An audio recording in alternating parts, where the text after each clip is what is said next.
Ito, nag-iisa ako dito.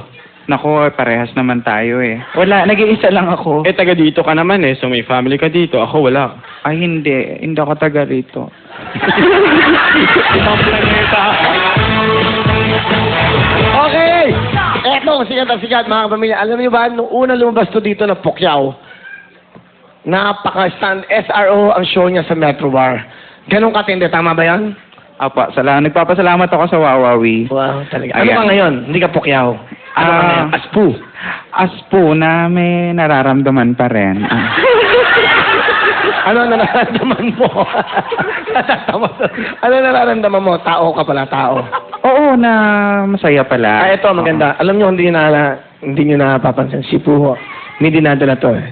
Puho, ito rin, sabihin mo sa kanila. Ito na yung pagkakataon, Puho.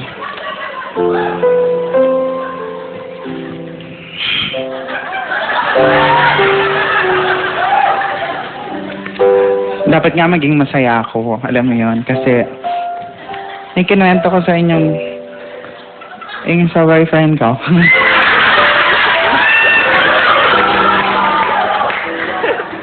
Magkabalikan na kami.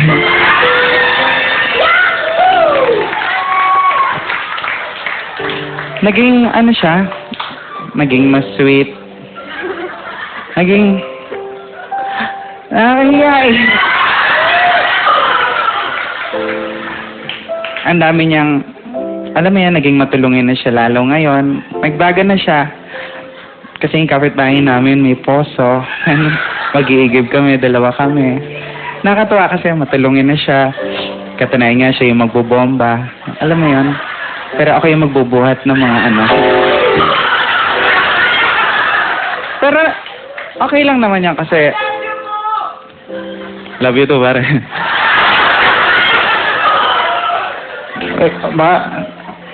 Masaya kasi kung noon pork chop, ketchup yung kinakain ko. Ngayon masaya na kasi beef steak na siya. Barbecue steak nga lang sa akin. Sabi niya maganda raw yan, may pagkain ka na may toothpick ka pa. Mahirap lang kasi puro sa lubsob ang nararamdaman ko. Pero parang nagdadalawang isip pa rin ako na tuluyan ko dahil kagaya nga nung sinasabi ng mga kasamahan ko, mga alam mo na yan, mga katrabaho ko na magnanakaw nga siya. Kasi yung una inisip ko na yung ref na misplaced lang, pero hindi eh.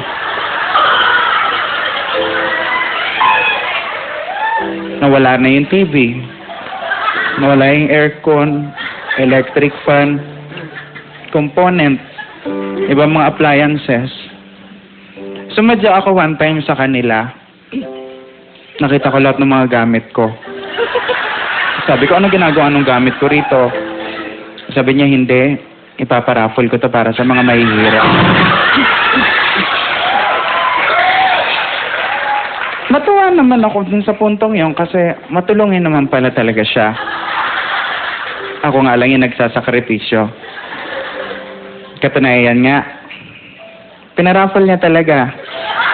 So sobrang tuwa ko dahil gumagawa siya ng mabuting bagay lang sa kapwa. Sumama pa ako sa pagpaparaffle. Siya yung bumubunot. Nagulat nga lang ako dahil una niyang nabunot, pangalan niya. Pangalawa, pangalan pa rin niya. Pangatlo, pangalan pa rin niya. Alam mo, parang jackpot nga, nakuha niya lahat.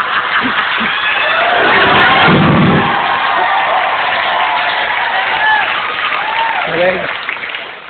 Hindi ko naman makuha ang umangal kasi valid kasi may DTI representative. At yun yung nanay niya. Kaya sabi ko, naghiwalay na tayo. Ulit. Hindi ko na kaya ang mga ginagawa mo sa akin.